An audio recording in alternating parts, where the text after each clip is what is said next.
Bienvenue à l'Église communautaire de Québec, une Église libre, décontractée, contemporaine et surtout chrétienne. Nous sommes très heureux d'accueillir nos visiteurs, visiteuses. Soyez tous et toutes bénis dans le Seigneur. Aujourd'hui, nous allons vous entretenir sur le mot « la joie ». Ah, c'est beau, ça.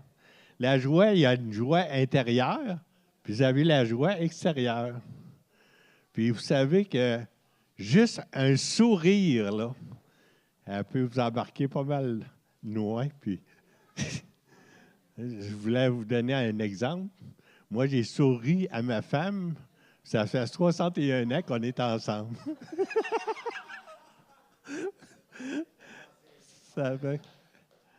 Vous savez que on ne peut éprouver de joie réelle sans le Seigneur. C'est uniquement dans une relation avec lui qu'il devient possible de ressentir une joie merveilleuse et glorieuse. N'oubliez pas que la joie que l'on parle est un fruit de l'esprit. Attention ici, n'importe qui peut se réjouir lorsque tout va bien, mais la joie qui provient du fruit de l'esprit ne dépend pas des circonstances. Elle prend sa source dans notre relation avec le Seigneur, ainsi que dans les précieuses promesses qu'il nous a faites. Il faudrait que Christ soit détrôné pour que l'Église en arrive à perdre sa joie. Mon nom est Michel Vallée. Saviez-vous que cultiver la joie réduit le stress, renforce le système immunitaire, puis vous aide à prendre de la hauteur face à vos difficultés? Bien qu'elle soit souvent déclenchée par des événements extérieurs, la joie est aussi un choix et une discipline de vie. Vous pouvez décider de l'explorer à travers les événements quotidiens, à tous les jours. Pour la louange ce matin, pour nous bercer dans la louange et l'adoration, nous avons Marc-André, Marie-Josée et Christine. Que le Seigneur vous garde et qu'il vous bénisse. C'est très important, la louange. Elle nous transporte dans la joie du Seigneur et nous procure de nombreux bienfaits à la joie spirituelle et psychologique et nous permet d'entrer en connexion avec Dieu. Maintenant, recueillons-nous pour la prière et demandons au Seigneur de nous placer avec lui dans sa joie et dans son amour. Baissez vos têtes, recueillons-nous. Rencontrons le Seigneur parce que l'Esprit habite en nous. Seigneur, je viens devant toi en ce jour pour te rendre grâce. Merci pour ta présence constante dans ma vie et pour ta parole qui est une source de lumière. Réjouissez-vous toujours dans le Seigneur. Je sais que cette joie ne dépend pas de mes circonstances extérieures, mais de mon assurance en toi. Seigneur, renouvelle mes pensées et remplis mon cœur de ta paix qui surpasse toute intelligence. Aide-moi à me concentrer sur ton amour inconditionnel et sur tout ce que tu as déjà accompli pour moi. Je veux ancrer ma joie en toi, car tu es ma forteresse et mon bouclier. Ainsi, fortifie ma foi, afin que je puisse être un témoin vivant de ta bonté et de ta grâce autour de moi en toutes circonstances. Maintenant, j'inviterai Marc-André, Marie-Josée et Christine à s'installer pour nous faire jouir de la paix du Seigneur. Amen. Merci, Michel.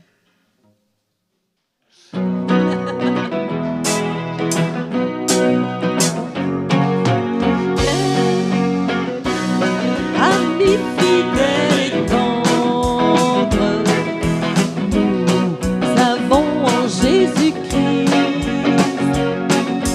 toujours prêt à nous entendre, à répondre à notre cri. Il connaît nos défaillances, nos chutes de chaque jour, sévère en ses exigences, il est riche en son amour. Quel ami fidèle et tendre nous avons en Jésus-Christ, toujours prêt à nous comprendre quand nous sommes en souci. Disons-lui toutes nos craintes, ouvrons-lui tout notre cœur. Bientôt ces paroles saintes rendront le vrai bonheur. Amen. Quel ami fidèle et tendre nous avons en Jésus-Christ, toujours prêt à nous défendre quand nous presse l'ennemi. Il nous suit dans la mêlée, nous entoure de ses bras, et celui qui tient l'épée, qui décide des combats. Quel ami fidèle et tendre nous avons en Jésus-Christ, toujours prêt à nous apprendre à vaincre en comptant sur lui. S'il nous voit vrai et sincère à chercher la sainteté, il écoute nos prières et nous met en liberté. Quel ami fidèle et tendre nous avons en Jésus-Christ. Bientôt il viendra nous prendre pour être au ciel avec lui. Suivons donc l'étroite voie en comptant sur son secours. Bientôt nous aurons la joie de vivre avec lui toujours. Alléluia. Alléluia. Un jour Alléluia. avec lui pour toujours, pour l'éternité. Alléluia, Seigneur. Merci, Jésus. Et ce matin, bien, c'est ça. Je vais continuer sur le thème Paul, un apôtre de Christ. On va regarder ensemble comment, à travers son exemple, Paul. Ce que j'aime de Paul, puis je l'ai déjà partagé la dernière fois, c'est que l'apôtre Paul, c'est un être humain comme moi. pécheur. Jésus est venu sur cette terre. Il était Dieu. Il s'est fait chair. Puis il a vécu comme un homme, comme nous, dépendant sur son Père et sur l'Esprit Saint pour vivre sa vie et être un homme qui plaît au cœur de Dieu. Et il a vécu les tentations, il a vécu les épreuves que nous vivons. C'était différent en partie, mais très semblable à ce que nous vivons. Et Jésus a vaincu pour qu'il puisse être un ami pour nous, celui qui nous lie au Père, pour qu'il puisse nous aider dans nos épreuves nous-mêmes, nous aider dans nos tentations, pour être capable de transformer notre vie. Mais ce que j'aime de Paul, c'est que je peux m'identifier à lui parce que c'est un homme pécheur, alors que Jésus, il était sans péché.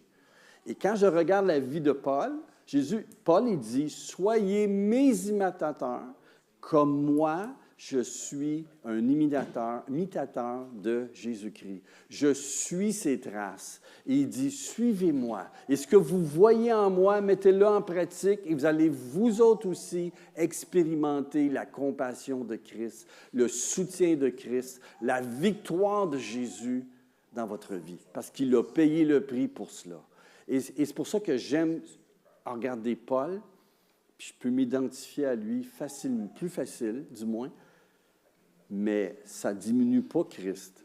Ça fait juste montrer à travers Paul, c'est comme si Paul dit, voici ce que Jésus peut faire dans notre vie. Si tu t'appuies sur Jésus, il va faire ce que moi j'ai vécu, il va le faire dans ta vie aussi. Et c'est ça qui est formidable. Et lorsqu'on dit que Paul, il dit, soyez mes imitateurs, c'est parce que c'est quelqu'un qui a une expérience avec Christ. Il y a une maturité. Et puis Paul, il a eu un impact autour de lui. Amen. Et d'ailleurs, c'est lui qui a écrit 13 lettres dans le Nouveau Testament. Si on n'avait pas Paul avec nous, pas Paul, mais si on n'avait pas Paul, l'apôtre Paul, il y a bien des choses qu'on ne saurait pas dans l'Église. Dieu a utilisé Paul de manière extraordinaire. Amen. Et c'est grâce à cet outil, Paul, qu'on connaît aujourd'hui qu'on peut être chrétien sans nécessairement devenir juif, par exemple. Si on connaît également, on apprécie davantage qu'est-ce que Jésus a fait sur la croix pour nous et comment l'appliquer dans notre vie. Et ça, c'est grâce en grande partie à Paul et qui nous explique ces choses-là. Amen. Fait que moi, ce que je veux vous embarquer à travers cette série qu'on a commencée, c'est que Dieu veut développer des qualités dans notre vie, des qualités semblables à ce que Dieu a fait dans la vie de Paul. Parce que Paul, il dit lui-même, « Soyez mes imitateurs, comme je le suis de Christ. » Il nous invite à développer ces qualités. En fait, c'est le Saint-Esprit qui développe ces qualités-là en nous. Amen? Ce n'est pas nous, c'est le Saint-Esprit. Mais ça prend notre coopération. Ça prend notre ouverture et notre coopération à suivre Jésus. Amen? À suivre Jésus. Puis on a vu deux qualités jusqu'à maintenant. On a vu l'abandon. Quand Paul a rencontré Jésus sur le chemin de Damas, il a abandonné sa vie à Jésus. Et c'était une qualité qu'il a exercée dans sa vie, que Dieu a permis dans son cœur d'exercer cet abandon à Dieu, à son projet, etc., pour pouvoir suivre Jésus. Et à cause de cette qualité-là dans sa vie, Dieu a pu utiliser Paul. Amen. Et la même chose pour nous, on a besoin de développer cette attitude d'abandon à Christ, d'abandonner sa vie. Amen. Deuxièmement, on a vu la semaine dernière la ténacité. Tenez ferme, de persévérer au milieu des épreuves. Amen. Parce que lorsqu'on persévère, comme l'apôtre Paul, ça permet à Dieu de manifester sa puissance et les choses qu'il peut faire dans notre vie vont au-delà de ce que nous, on pense faire si on se fie juste sur nos propres forces. Mais parce qu'on se confie en Christ et parce qu'on tient ferme, on persévère dans la volonté de Dieu, à s'appuyer sur Dieu, la puissance de Dieu se manifeste dans nos faiblesses. Amen. Elle se manifeste pleinement. Sa grâce nous suffit dans nos faiblesses. Paul a vécu des épreuves. On parlait de son naufrage, mais il y avait beaucoup d'autres épreuves dans sa vie. Probablement même des maladies. Et il a demandé à Dieu, on ne sait pas c'est quoi, mais il semblerait que c'était les yeux peut-être, et qu'il avait de la misère à voir. Puis il a demandé à Dieu d'enlever cela, de le guérir. 3 fois, il semblerait, en tout cas, on pense que c'est cela. Pas sûr, mais peut-être. Puis d'enlever cette écharpe dans sa chair.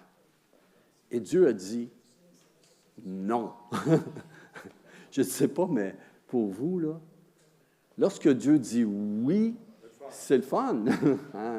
C'est le fun, hein? Alléluia, Seigneur, donne-moi une femme. Amen. Seigneur, pourvois une job. Amen. Il a dit oui. Mais lorsque Dieu dit non, c'est aussi important, frères et sœurs. Parce que lorsque Dieu dit non, il le fait pour une raison. Non, j'ai quelque chose de mieux pour toi. Non, je veux faire quelque chose de plus puissant à travers ta vie. Ah, c'est sûr que ce n'est pas facile, mais tu vas apprendre à t'appuyer sur moi. Et tu vas voir ma puissance et tu vas expérimenter ma grâce dans ta vie. Amen. Alléluia. Sa grâce, elle va être là pour nous soutenir. Et ce matin, je vais vous parler d'un sujet, je vais aller plus rapidement, un survol du moins. Et je veux regarder avec vous la qualité de la joie. Vous dites, la joie? Oui, la joie. Paul, il dit, « Réjouissez-vous toujours dans le Seigneur. » Je le répète, « Réjouissez-vous. » Puis il y avait une petite chanson qui dit, « Réjouissez-vous toujours dans le Seigneur. Réjouissez-vous toujours dans le Seigneur. Réjouissez-vous toujours dans le Seigneur. » Je le répète, « Réjouissez-vous. » Philippiens 4:4. Moi, j'entendais ça, Philippiens 4:4. C'est comme les Kit Kat. Ce matin, vous allez avoir une Kit Kat. Là. Alléluia. Il y a une Kit Kat. Amen. Merci, Jésus. Et vous savez, réfléchissez un petit peu. L'apôtre Paul est en prison lorsqu'il écrit cette lettre à l'Église de Philippe. L'Église de Philippe était triste parce que Paul était en prison. Est-ce qu'il était-tu à Césarée, enfermé là? Il était-tu à Rome? On n'est pas sûr. Je n'ai pas vérifié à quelle étape de son emprisonnement que Paul écrit à l'Église de Philippe. Toujours est-il qu'il est en prison, à cause de la persécution, pas parce qu'il avait fait quelque chose de mal. Là, il ne méritait pas d'être là. Mais il était en prison, il vivait le rejet. Et pourtant, Paul dit... Réjouissez-vous avec moi. Pour qu'il y ait la joie, c'est parce qu'il y a quelque chose, Paul, il y a une source de joie, comme une fontaine, que c'est pas ce que le monde offre. Là. C'est une joie qui dépasse les circonstances extérieures. Je ne sais pas pour vous, mais qu'est-ce qui vous rend heureux? Êtes-vous heureux? Vous savez, il y a 2 sortes de manières d'être heureux dans la vie. Il y a la manière du monde qui nous dit, voici ce qu'il faut que tu vives ou que tu ailles pour être heureux. Puis si tu n'as pas ça, bien, tu ne peux pas être heureux. Puis pourtant, même quand tu l'as, tu te demandes, es-tu vraiment heureux? Ça, c'est une autre affaire. Et il y a la manière dont Paul enseigne, comment la parole de Dieu nous montre comment être heureux dans la vie. Et c'est quoi la vraie bonheur, la vraie joie. Et c'est ça que je veux vous parler ce matin rapidement. Et je veux suivre l'exemple de Paul et les conseils qu'il nous donne pour faire grandir cette joie-là dans notre vie. Parce que le but du Saint-Esprit, c'est nous rendre heureux. Amen. Nous donner cette joie, ce plaisir d'aimer Dieu, cette passion, ce plaisir de sentir le plaisir de Dieu en nous, la joie de l'Éternel est notre force. Cette joie de Dieu, il veut la partager avec nous. Amen. Moi, je le crois et c'est ce que Paul nous dit. Réjouissez-vous. Mais qu'est-ce qui nous rend joyeux? Vous savez, dans le monde, on te dit que si tu as de l'argent, tu vas être heureux. Si tu as beaucoup d'argent, bon, OK, on va passer l'offrande, là, mais c'est pas OK, non. Être heureux, est-ce que c'est avoir beaucoup d'argent? Non. Écoute, si j'avais 1 million, je dirais pas non, mais non, c'est pas nécessaire pour être heureux. Et le monde nous vend là, que si tu as de l'argent, et les gens courent après l'argent parce qu'ils pensent que c'est ça qui va les rendre heureux. Mais ça ne les rend pas heureux. Pensez à des millionnaires qui sont malheureux. Il y en a. Amen. Pensez également aussi où le monde va te dire, si tu as un bel emploi, tu vas être heureux. C'est vrai. Si tu es chef de compagnie, tu as du pouvoir, du succès. Tu vas avoir le respect des gens autour de toi et tu vas te sentir bien, tu vas être heureux. Puis si tu n'as pas ça, tu ne peux pas être heureux. Et les gens courent après cela. Si tu as une belle maison ou un bel appartement, tu vas être heureux. Bien, c'est le confort, OK, c'est le fun, mais est-ce que c'est vraiment cela qui nous rend heureux? Si tu as un conjoint ou une conjointe, tu vas être heureux. Combien de gens courent après, tant qu'ils n'ont pas une conjointe, ils ne seront pas heureux. Moi, je n'avais pas le don de célibat. Et j'avais dans la vingtaine, et je parlais avec le pasteur jeunesse. À l'époque, j'allais à une jeunesse. J'étais jeune. Et puis, lui, il était marié. Puis il me disait à moi, il dit, « Ah, Serge, même quand tu es marié, là, ça ne veut pas dire que tu es plus heureux. C'est vraiment le Seigneur qui te rend heureux. » Moi, j'étais là en dedans de moi. Ouais, c'est facile pour toi, tu es marié. Moi, je ne suis pas marié. Donc, je ne pouvais pas me comparer. Mais aujourd'hui, je regarde, je suis marié. Merci Seigneur pour mon épouse. Mais ce n'est pas elle qui me rend heureux. C'est tout un fardeau que je lui donne. Si je lui donne ce fardeau-là de me rendre heureux, c'est le Seigneur qui me rend heureux. Mais ce n'est pas une épouse, ce n'est pas un conjoint qui va te rendre plus heureux. Avoir des enfants, une famille, c'est le fun, mais ça a des responsabilités. Mais ce n'est pas ça qui nous rend heureux nécessairement. La santé, une belle apparence, bien, ça l'aide, oui, c'est sûr. D'être Claudia Schiffer ou Brad Pitt, je ne sais pas. Tu sais, ça peut aider, mais est-ce que ça te rend heureux vraiment? Non, pas nécessairement. Qu'est-ce qui vous rend heureux? Mais regardez Paul. Paul n'avait pas d'argent. Paul, il était pharisien, il était quelqu'un de reconnu dans la société de son époque, et pourtant, il a tout rejeté ça pour suivre Jésus, puis il a tout perdu d'un coup. Et pourtant, il est en train de dire, « J'ai la joie. » On le regarde, on dit, « Il a la joie. » Paul était dans le ministère, il était même en prison. Il n'avait pas de maison, ni un château. Il était en prison, puis il était heureux. Paul, il n'avait pas de conjoint, il n'avait pas d'enfant, il était célibataire. Puis il était heureux. Paul avait une santé fragile. Il était heureux, il avait la joie. Voyez-vous? Paul vivait cette joie. Qu'est-ce qui vous rend heureux? Avez-vous la joie dans votre vie? Il y a le monde qui nous dit, voici comment trouver la joie. Et il y a Paul qui va nous expliquer que la vraie joie, c'est dans le Seigneur. Et c'est ce que Dieu veut faire dans notre vie. Puis coopérer avec ce que Dieu fait. Paul nous dit, réjouissez-vous toujours dans le Seigneur. Je le répète, réjouissez-vous. Philippiens 4:4. OK? On va continuer. Il y a une différence entre le bonheur de ce monde, que le monde nous vend, et celui dont Paul parle. Le bonheur que le monde nous vend, c'est si tu es en contrôle de tout ce qui est à l'extérieur, tu vas être heureux. Mais le problème, c'est que tu n'es jamais en contrôle de tout ce qui est à l'extérieur de ta vie, que ce soit une maison, les gens qui t'aiment, le travail, la vie fluctue. Il y a des fois, tu es entouré de quelqu'un qui t'aime, d'autres fois, tu es seul. Des fois, la maison, ça va bien, tu as des bonnes finances, d'autres fois, tu as des dettes difficiles. Fait que si tu te fies là-dessus pour être heureux, tu ne seras pas heureux. Tu vas toujours avoir peur de perdre, qu'une tuile te tombe sur la tête. Comprenez-vous? Tu vas toujours être anxieux.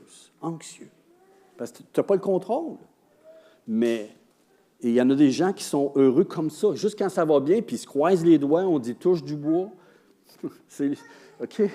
Le bonheur, c'est basé dans le monde sur la chance, le hasard. Tu n'as aucun contrôle.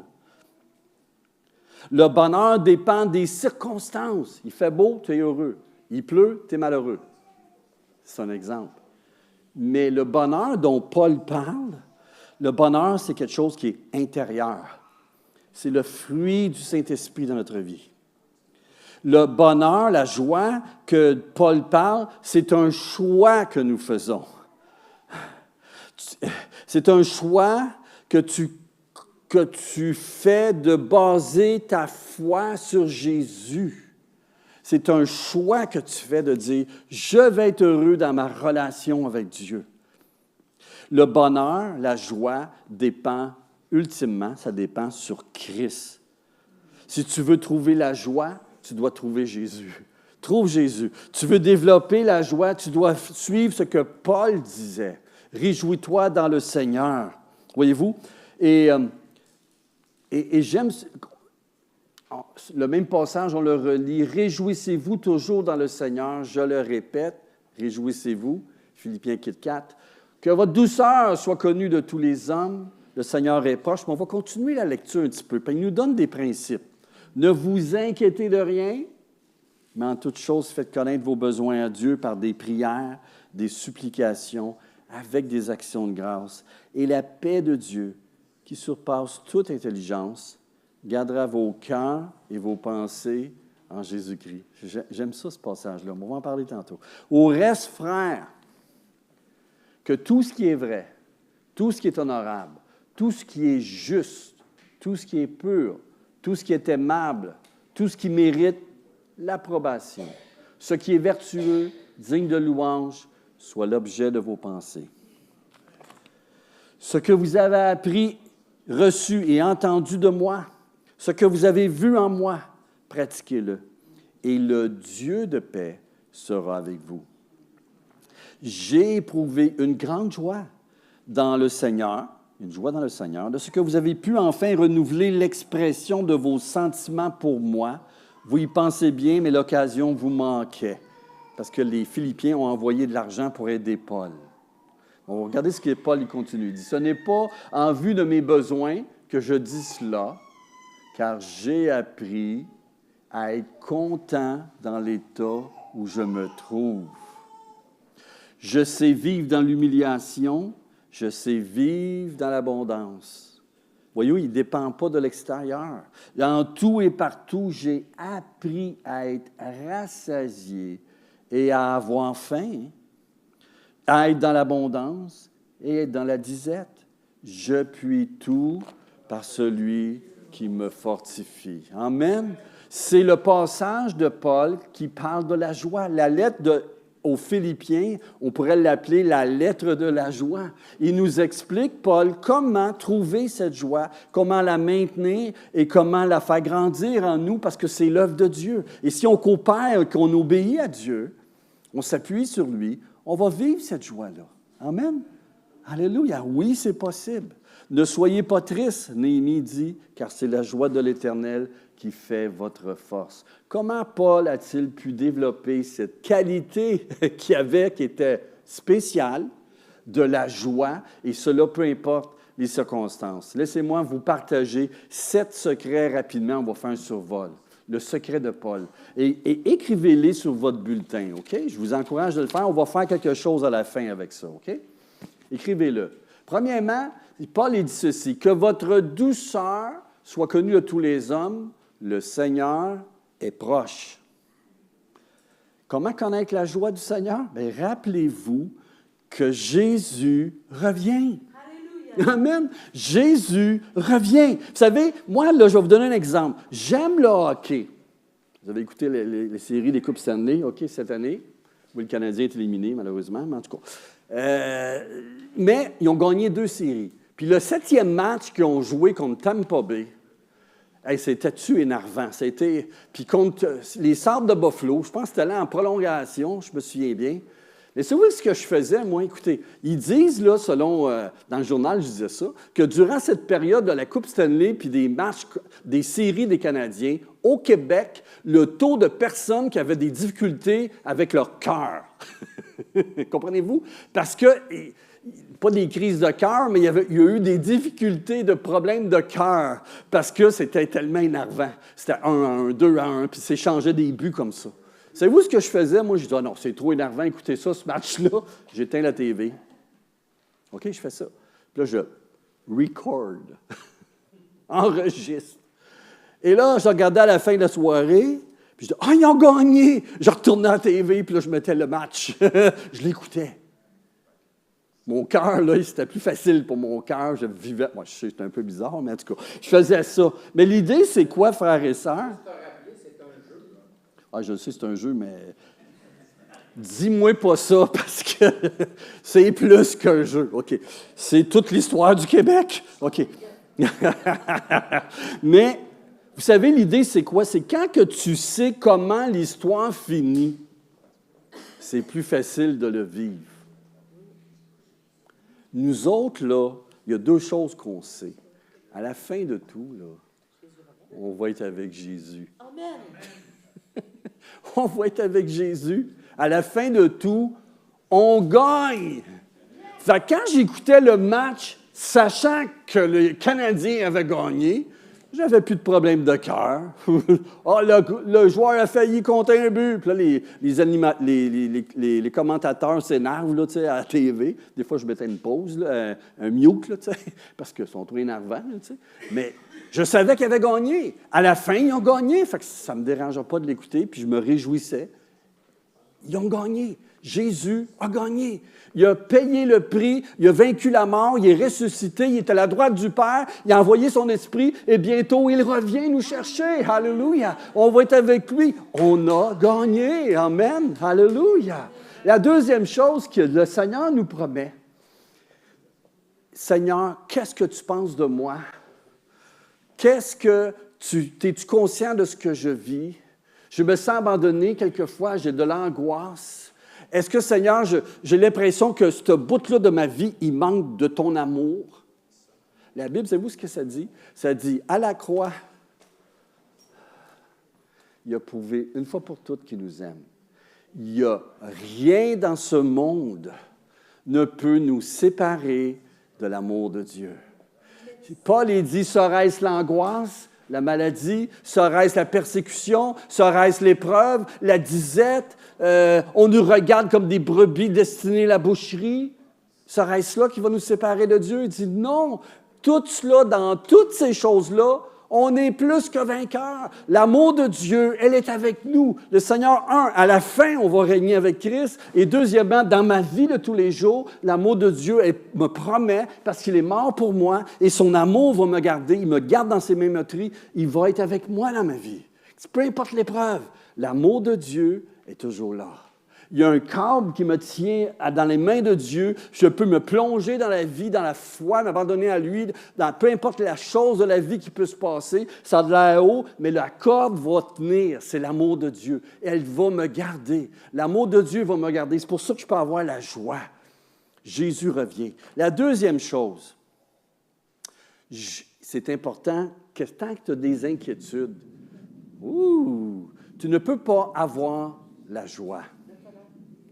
Hey, ça me rappelle, ça me rappelle il y a des années, j'étais en voiture avec un ami, j'étais nouveau chrétien, on était parqués devant la rivière à Châteauguay et il y avait une tempête.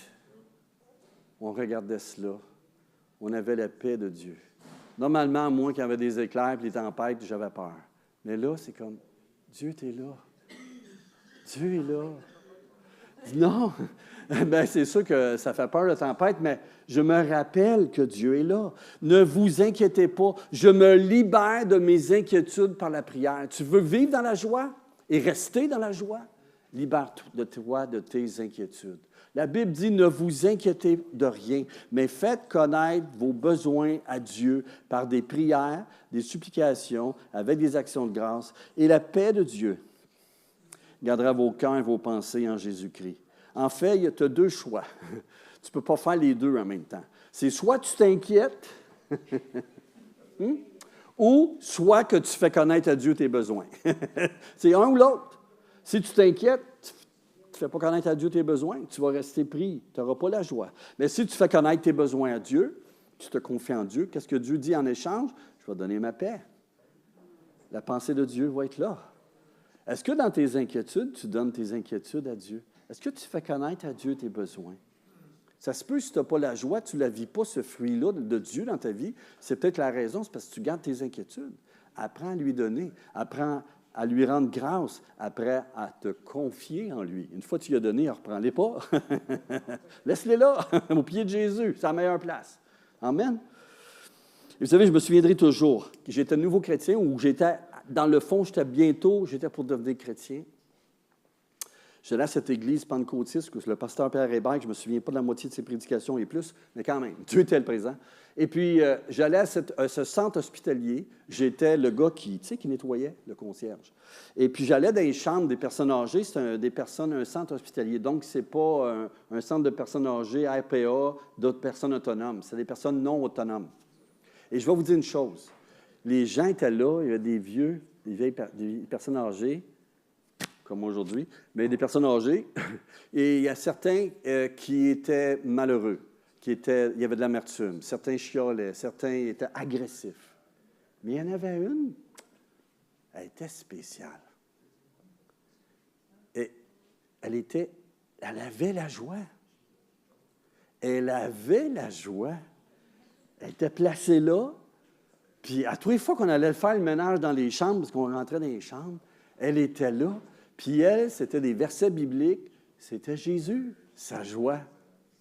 Et c'est frappant. J'ai dit, wow, c'est un fruit dans sa vie. Et la vie n'était pas lourde quand on allait dans sa chambre. C'était plaisant même. C'est quelqu'un qui attirait, elle rayonnait de la joie du Seigneur. Amen. Et c'est pas parce qu'elle était en forme, là. C'est pas parce qu'elle était dans une belle position. C'est simplement parce qu'elle se confiait en Dieu. Je me libère de mes inquiétudes par la prière. Frères et sœurs, amenez vos inquiétudes à Dieu. Troisièmement, écrivez ça dans votre bulletin. Je dois recentrer mon attention sur les choses de Dieu. Les choses qui nous font perdre la joie. Ça dit au reste, frères et sœurs, que tout ce qui est vrai, ce qui est honorable, ce qui est juste aux yeux de Dieu, tout ce qui est pur, tout ce qui est aimable, tout ce qui mérite l'approbation aux yeux de Dieu, ce qui est vertueux et digne de louange, soit l'objet de vos pensées. Gardez votre attention sur les choses de Dieu. C'est ça l'idée. Vous savez, Facebook, les réseaux sociaux, les nouvelles TVA, c'est sûr, si tu remplis ta vie de cela, tu vas méditer là-dessus, tu vas penser à cela. Tu n'auras pas la joie. Tu vas avoir la crainte, la peur, la tristesse, la colère, tu vas avoir toutes sortes de choses. Remplis ton esprit des choses de Dieu, des vérités du salut, des choses positives, ton héritage, ta destinée. Remplis ton esprit des choses de Dieu et c'est là que tu vas être heureux. Voyez-vous? Combien de jeunes basent leur niveau de joie et d'acceptation de soi sur ce que les amis disent et sur Facebook. Je ne sais pas les autres réseaux sociaux, là, mais ils se basent là-dessus. Tu sais, les réponses des amis. Puis là, ils se sentent malheureux puis ils n'ont pas d'estime de soi parce qu'ils bâtissent leur estime sur ce que les autres pensent ou disent d'eux. Notre estime de soi n'est pas basée sur les potins, mais sur Dieu. Sur qu'est-ce que Dieu dit de moi. Il me dit qu'à la croix, tel que je suis accepté pour l'éternité. Amen. Amen. Je suis un enfant de Dieu dans ses mains et je suis précieux. C'est lui qui m'a créé et qui me restaure. Amen. Il fait de moi une merveilleuse créature. Tu dois faire une décision. Je dois recentrer mon attention sur les choses de Dieu. Finis de te comparer aux autres. Regarde ce que Dieu fait dans ta vie. Lis la Bible. Écoute la musique de louange. Écoute même les sermons de l'Église de Serge ou ceux qui prêchent le dimanche sur Facebook. Réécoute-les. L'idée, c'est quoi? Enlève dans ta vie ce qui te détourne de ton attention sur Dieu et ce qu'il pense de toi. Tu dois limiter ton temps avec Netflix, les potins, etc. OK? Limite ton temps. Choisis ce que tu écoutes. Amen. C'est comme si je t'arrive, qu'est-ce que je mets dans ta bouffe, puis je te dis, j'ai pris ça à terre, là, tu sais. Oh, j'ai pris ça à terre, là, tu sais. En veux-tu? Je me souviendrai toujours, c'est trop. Une histoire. Trop d'histoires. J'étais parti à la pêche. T'aimes ça, la pêche? OK? J'étais à la pêche j'étais jeune, j'avais à peu près 14-15 ans, avec mon oncle qui était jeune, aussi jeune que moi, puis mon frère. Puis on était allé à la pêche avec mon père, mon grand-père, puis mon oncle. Mais eux autres, ils prenaient un coup. OK? Puis à un moment donné, à la pêche, après la pêche du poisson, c'est super le fun. Mais le soir, c'est un petit peu chaud.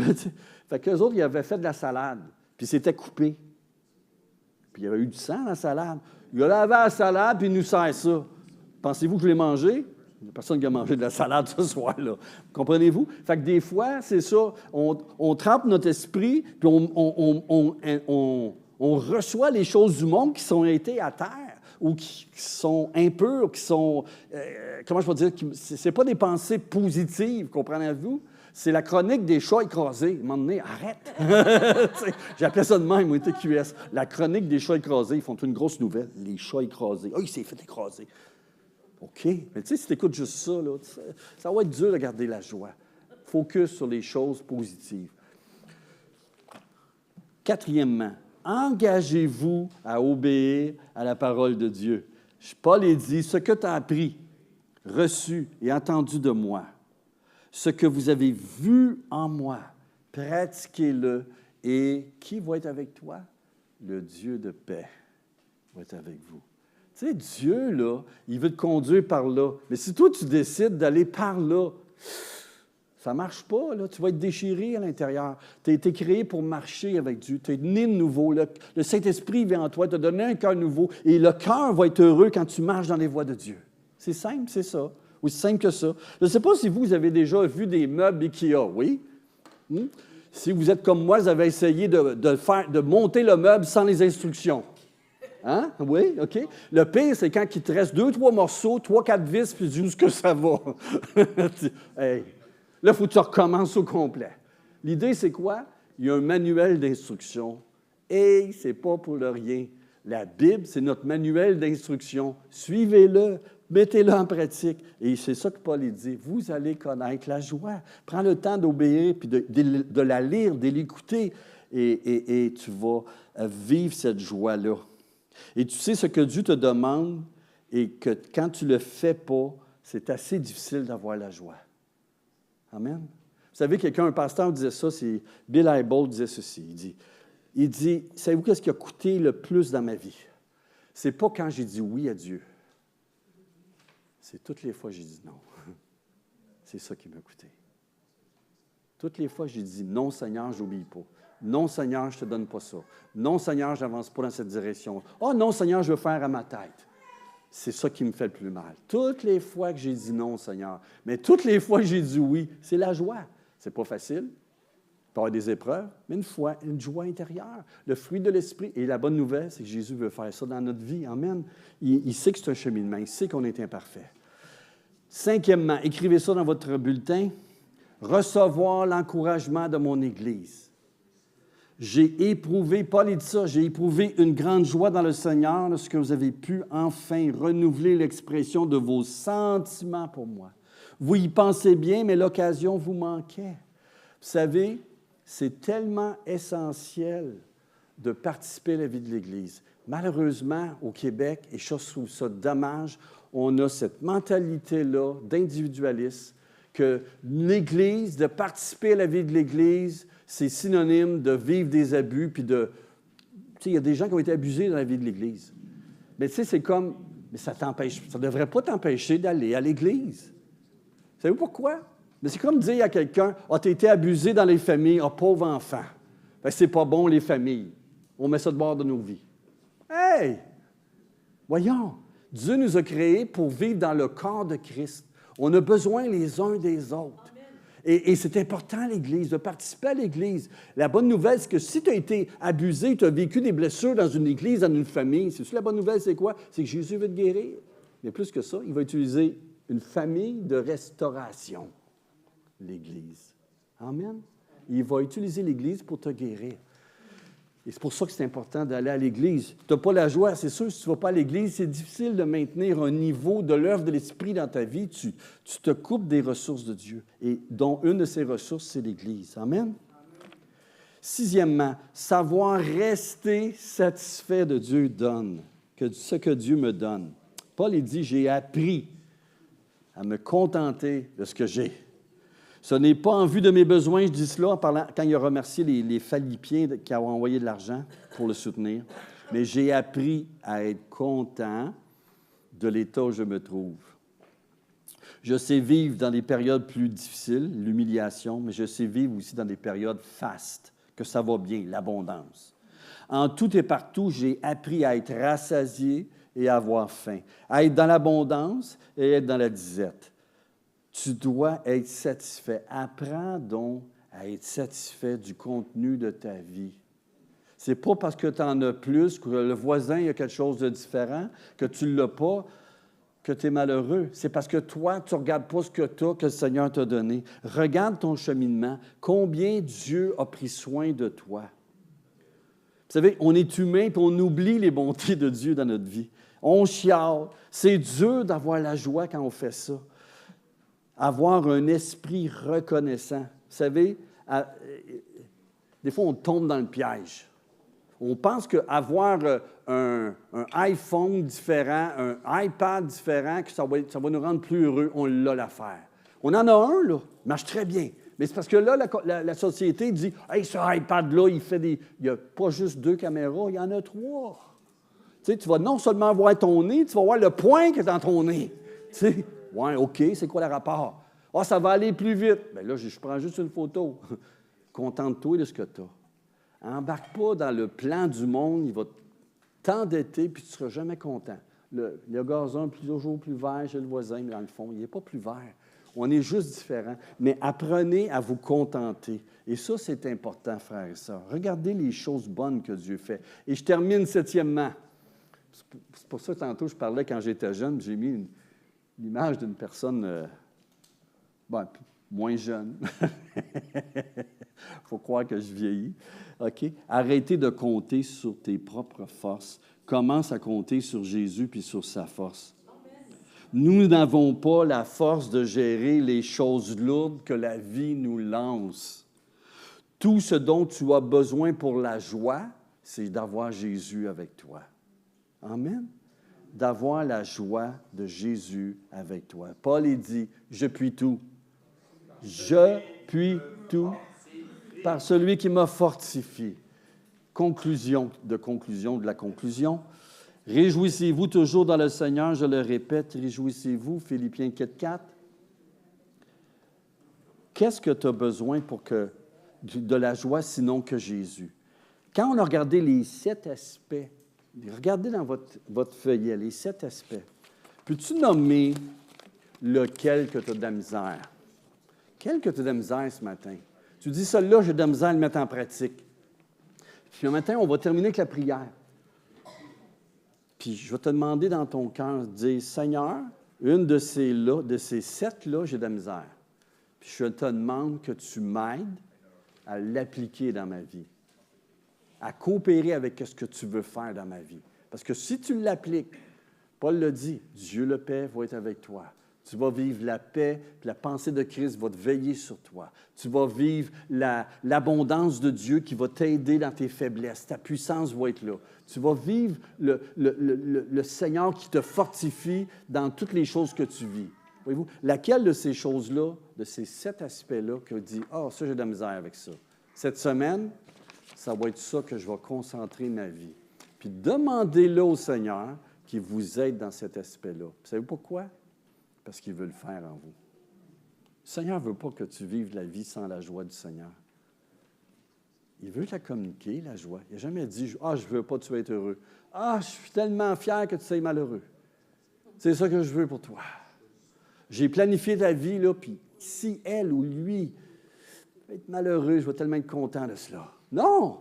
Quand Dieu t'a créé pour la joie. Il t'a créé pour le plaisir, pour l'adorer, pour vivre pour lui. Et si tu n'as pas la joie, ce n'est pas à cause de Dieu, c'est à cause de qui? Bien, c'est nous. C'est simple.